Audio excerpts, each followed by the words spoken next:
January 25th, 2015, Philadelphia, Pennsylvania. The Royal Rumble match determines who headlines WrestleMania. 30 men enter one by one. The last man standing gets the title shot. The crowd gets to watch the story tell them who the company thinks is ready. By 2015, the company had decided that man was Roman Reigns.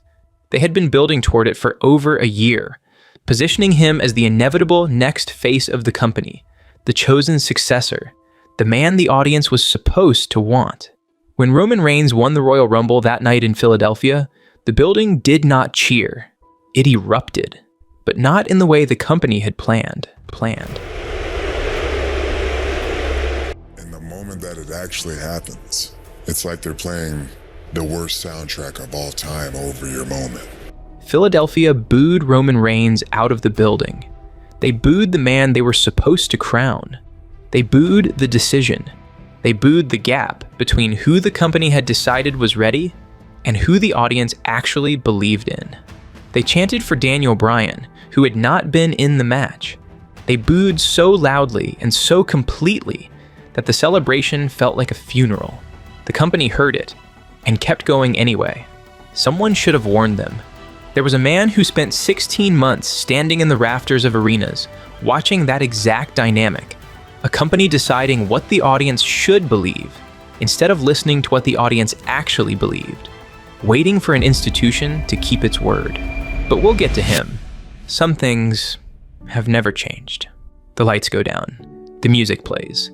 Two people walk to a ring, and the crowd decides, without being asked, which one to love and which one to hate. A story is told in thrown punches and held submissions, and the near fall that makes a building hold its breath. At the end, the referee counts to 3, the bell rings, and the story goes on. Professional wrestling is the only art form where the stories are told by broken bodies. The fiction is made of genuine physical sacrifice. The crowd knows this and believes anyway. That awareness, that what you are watching is costing the person in front of you something real, is what gives you permission to feel it as real. That ritual has not changed. From the first carnival tent to the Netflix broadcast, the lights still go down, the crowd still gathers, and the referee still counts to 3. But what the crowd brings to that ritual is harder to name than money or time. The specific quality of attention that human beings produce when they choose, against their better knowledge, to believe. That belief is the engine. Everything else is just the infrastructure. For most of the history of the form, the crowd's rejection was the rare thing. The silence was the signal that something had gone wrong on a night, for a reason that could be identified and corrected. Watch what happens to that over time. Through all of it, Philadelphia, Providence, every arena where the crowd pushed back and was ignored, the crowds kept coming. But what they stopped bringing was the other thing, the half second before the eruption.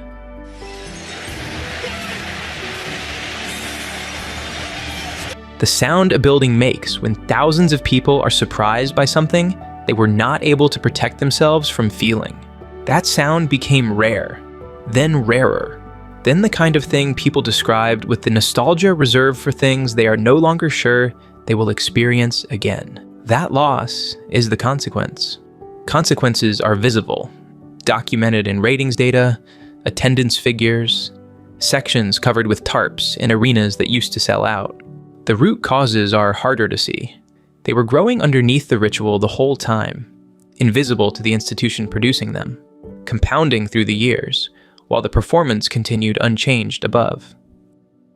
In the 6th century, Pope Gregory I built a diagnostic framework for exactly this.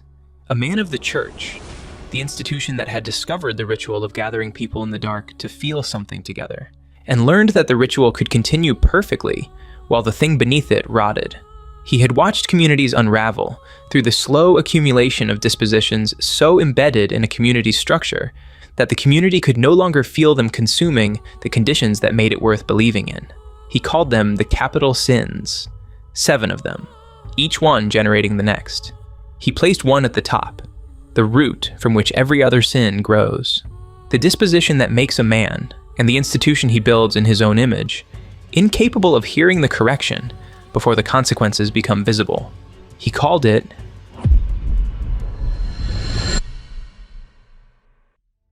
In the early 1940s, a wrestler named George Wagner was going nowhere.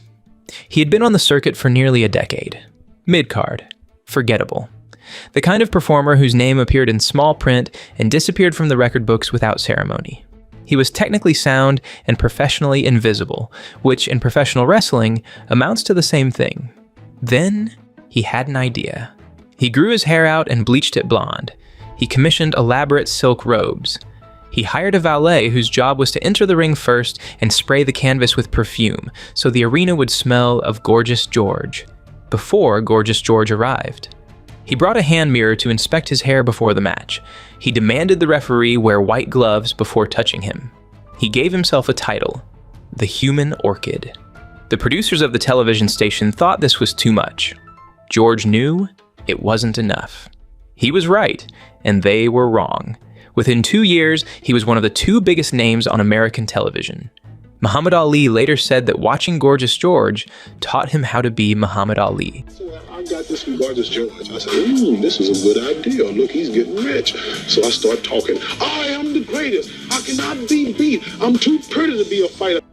Bob Dylan wrote in his memoir that a single wink from George gave him all the encouragement he needed for years. The promoters who had booked him as a forgettable mid-card act were now paying him whatever he asked. George Wagner had understood something in the early 1940s that the industry would spend the next 80 years failing to contain. The performer who makes himself indispensable sets his own terms. The company that needs a person, more than that person needs the company, has already lost the negotiation. Pope Gregory I had a name for this. He called it pride, the queen of all sins, the root from which every other capital vice grows.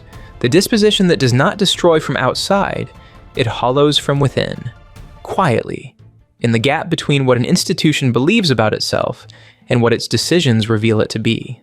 Professional wrestling built that queen, its own palace. Pride works like this. The company signs a star.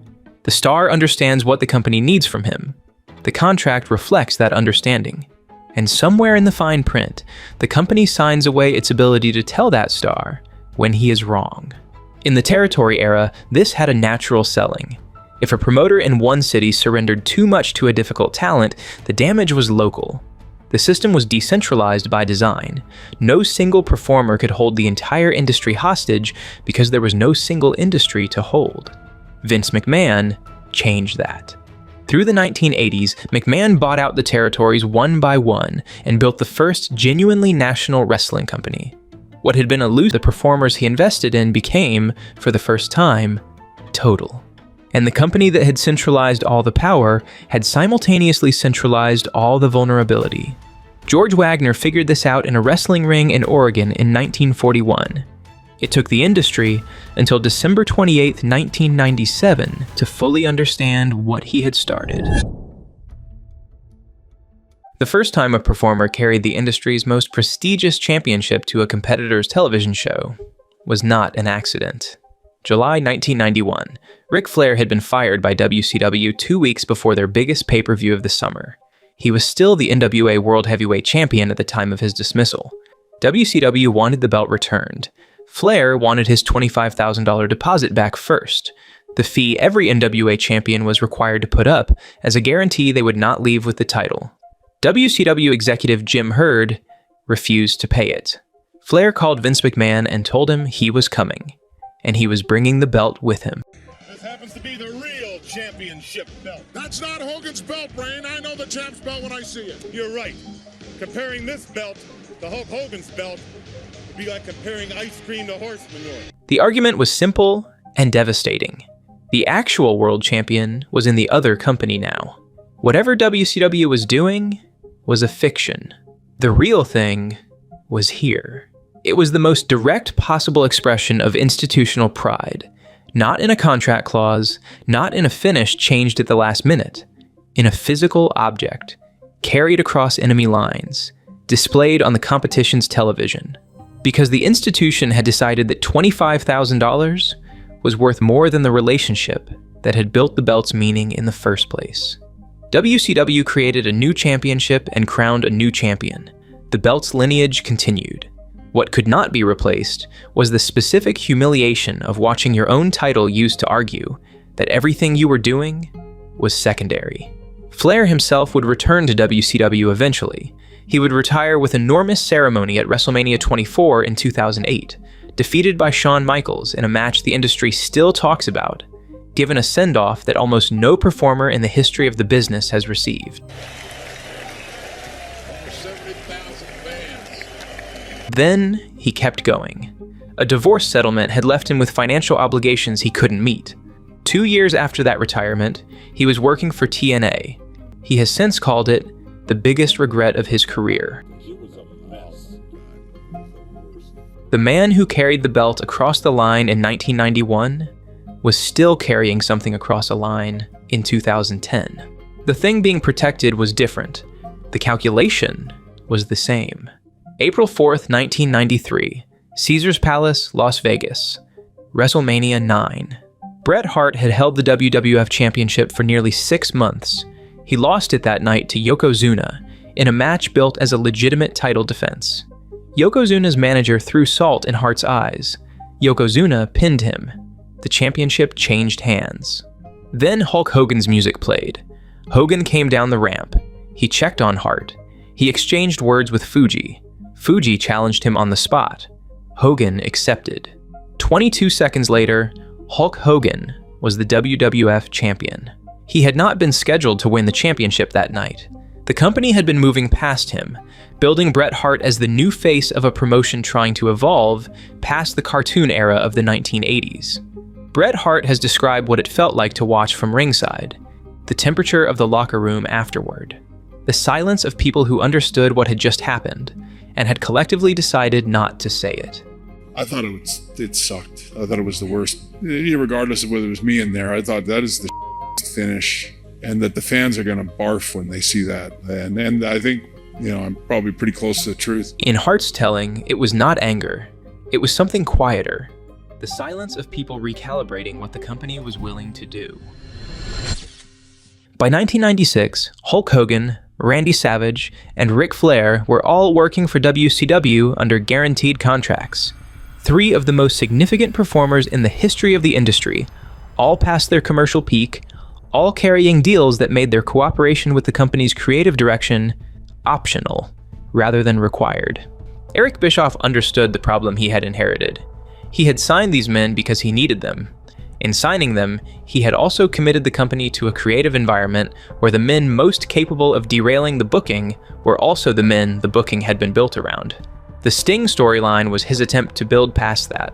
It was the most sophisticated, long-term creative decision WCW ever made, and it required one specific thing to work. Hogan had to agree to lose. Hogan agreed. The finish was negotiated. And for 16 months, Steve Borden disappeared from the arenas. He stopped wrestling. He stopped cutting promos. He stood in the rafters in silence, week after week, watching from above while the company he had given his career to tried to build a story worthy of the moment. He was holding in reserve for them. The story held, until it didn't. December 28, 1997, Washington, D.C., the MCI Center. 17,500 people, the highest grossing gate in the history of World Championship Wrestling. In the locker room before the match, Hogan looked at Sting, pale, slightly underweight from the deliberate physical withdrawal the character required, and made a calculation. Sting didn't look right. He didn't look like a champion. What Hogan and Bischoff could not see, or would not, was what that pallor actually was. It was the physical record of 16 months of commitment. Steve Borden had been absent from the sunlight, absent from the spotlight, doing exactly what the story required. They read his faithfulness as a flaw. The referee received conflicting instructions from 2 separate political factions backstage with no authority to resolve the conflict. He walked to the ring carrying 2 incompatible sets of directions and executed a count that satisfied neither. 1, 2, 3. The most consequential count in WCW history was delivered by a man who genuinely didn't know what he was supposed to be doing. Sting won the match. The title was subsequently vacated, reinstated, complicated. The moment the story had been building toward for 16 months came and went in a fog of confusion that the building felt before it could name. The crowd didn't boo. They didn't cheer. They sat in that silence that happens when an audience has been promised something and received something adjacent to it and can't quite work out whether they've been cheated. They had been cheated. They just didn't have the language for it yet. WCW had held a television ratings advantage over Raw for 83 consecutive weeks. From the week after Starrcade 1997, that advantage began to erode. But I think it was due to all the chaos that happened, the hours of that day that led up to the match, and not knowing for sure what we were going to do and how we were going to do it, literally, until we walked through the curtain. I think if we'd have just kept with the game plan and done what we had all agreed on, things would have been a lot different. By April 1998, Raw had taken its first ratings win in nearly 2 years. By January 1999, Kevin Nash fell down when Hogan poked him in the chest. Approximately 375,000 households changed the channel that night, and WCW's ratings never fully recovered. The company was sold just over 3 years later for approximately $4 million. 83 weeks of momentum, $4 million. And 6 weeks before the finish that ended all of it, the same thing was happening on the other side of the war. November 9th, 1997, Montreal, Quebec. Shawn Michaels had Bret Hart in the sharpshooter. Hart's own finishing hold locked on Hart in Hart's home country in front of a crowd that had come to watch him win. Hart hadn't tapped. The referee hadn't counted. Vince McMahon at ringside called for the bell. It rang. The context. Hart was the WWF champion, leaving for WCW at the end of the month. The finish had been agreed. Hart would retain the title and surrender it the following night on Raw. A clean exit that preserved everyone's dignity and kept the belt in-house. McMahon had legitimate concerns. He couldn't risk a departing champion appearing on WCW television with his title. Hart's refusal to lose to Michaels in Canada was a real constraint. The trust between them had been breaking down for months. What he did with those constraints is the thing. He didn't call Hart into the office and tell him the finish was changing. He didn't negotiate a different exit. He ordered the bell rung mid-match, without telling the man in the ring, because telling him would have given him the opportunity to refuse. In every account, he describes it as a business decision. The right call, the only call, the call he'd make again. I truly believe that Bret Hart screwed Bret Hart. And you can look in the mirror and know that. What he never describes is the certainty required to ring that bell. The absolute conviction that his judgment supersedes the agreement. That the institution he built gives him the right to override the process the institution is supposed to run. That is a man who has confused himself with the company so completely that the distinction no longer exists. Shawn Michaels stood in the ring and let it happen. He had known what was coming. He has said since, in the careful language of a man who has spent years with this, that he is not proud of his role. Shawn carrying that burden wasn't fun, and it wasn't. Right. That's the thing. Yes, we had our differences, but we never hated each other. I don't know. It would have been much nicer to be able to tell him the truth. I'd have slept better knowing that, I guess. That is the minimum honest thing to say about it, and it took him years to say even that. Hart's response, when he found out, was to spit at McMahon through the glass of his dressing room. He has said he considers what McMahon did the one genuinely unforgivable thing in a career full of things that needed forgiving. The act of a man deciding, unilaterally, that the agreement did not apply to him. 6 weeks later, in Washington, D.C., in a different company, a different man looked at the person who had kept their half of the arrangement and decided his judgment superseded the agreement. One called it protecting the champion. One called it protecting the business. Hart is still waiting for the apology. May 19th, 1996. Madison Square Garden. The last night for Razor Ramon and Diesel in the WWF. After the main event, something unplanned happened. Shawn Michaels, Triple H, Scott Hall, and Kevin Nash stood in the ring together and embraced. Two heels, two faces, all four dropping characters simultaneously in front of a crowd who had paid to see something scripted and instead got something real. It was warm and genuine, and completely against the rules. McMahon's response was surgical. Hall and Nash were gone, nothing to punish. Michaels was the WWF champion, heading into a WrestleMania run that couldn't be unwound. That left Triple H, who had no protection, no leverage, and had made the mistake of being present. He was scheduled to win the King of the Ring that summer. The booking changed. He lost in the first round to Jake Roberts. The spot passed to Steve Austin, who cut the promo that launched the Attitude Era. Austin 316 says I just whipped your... Triple H has described that summer as the year he learned how the company actually worked. He spent the next decade rebuilding, became one of the most protected figures in the company's history, and eventually ran its creative infrastructure. He did not forget the lesson. He made sure he would never be the one left without protection again. Whether that is a story of resilience or of a man who absorbed the logic of the institution that punished him and applied it with interest, the people who worked under him in the years that followed would answer differently. Backstage, guys at the ring, everybody was in his face, laughing, smiling, talking with the man. They were also trying to better their spot on the card. The guys knew, guys felt, and guys would talk about how Triple H was meandering his way into Vince's good graces. What is not contested is what happened to Hall and Nash.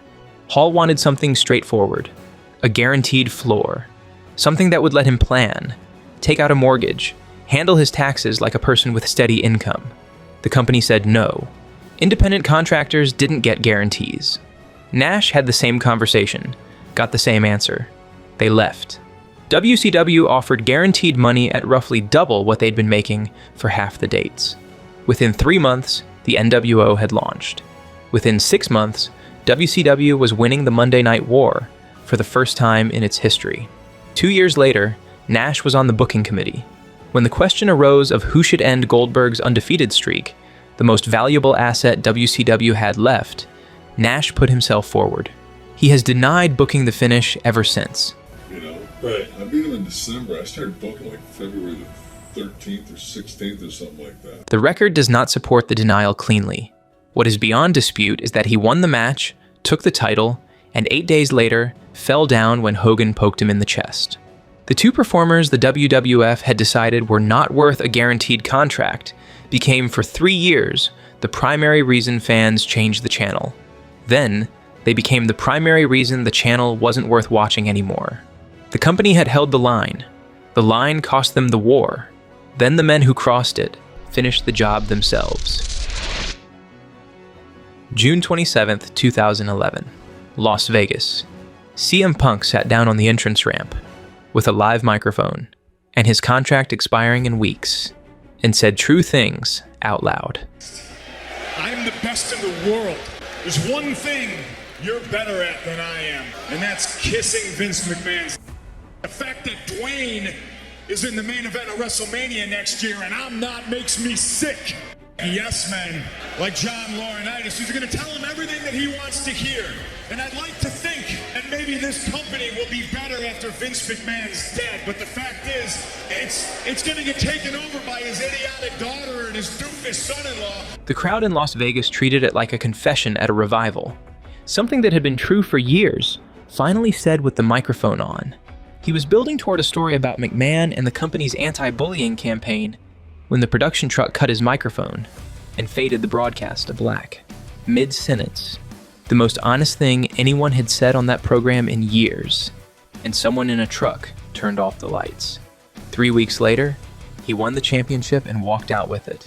8 days after that, he was back on Raw. The story was absorbed back into standard programming before the summer was over. In 2023, the company hired him back.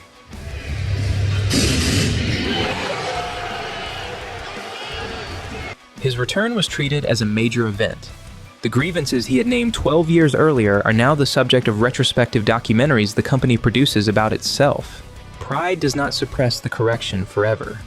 It waits until the correction is safe, and then it sells it back to you. February 22nd, 1998. The Cow Palace, near San Francisco. 8 weeks after Starrcade. 8 weeks after the story had been promised its ending and received something adjacent to it instead. Sting defeated Hulk Hogan for the WCW World Heavyweight Championship. The building responded. The villain lost. The company delivered, eventually, the version of the story it had promised. The version it delivered was smaller than the original. It could not have been otherwise. The crowd at the MCI Center in December had come ready to give everything. They had banked 16 months of investment in a single night, and when the night went sideways, they went home carrying something they couldn't name. The crowd at the Cow Palace in February knew what had happened in December. They cheered, but the cheering had a ceiling. It couldn't rise above. What the company never knew, what it had no framework to even ask, was what those 16 months had cost Steve Borden personally. He was in the rafters while his marriage was failing. In the rafters while the painkillers and the alcohol had become the only way to sleep. Standing above the arenas in silence, doing exactly what the story required, while the life beneath the character was quietly coming apart. He kept the agreement. He showed up. He held the character together through every week the company needed him to hold it. In August 1998, 8 months after Starrcade, his wife sat him down and asked him directly what he had been hiding. He confessed to the addiction, to the years on the road, to all of it. He begged for 30 days to quit on his own. He failed. Then he dropped to his knees and surrendered completely, to his faith, to the truth of what he had become. And by his own account and his wife's, the dependency broke overnight. The institution never knew any of this. It had been too busy protecting itself to notice what it had been protected by. His sons were at his retirement match in 2024, both of them in the ring, in his gear, delivering his moves to his opponents, in front of a crowd that understood what it was watching. The man who nearly lost his family kept his family.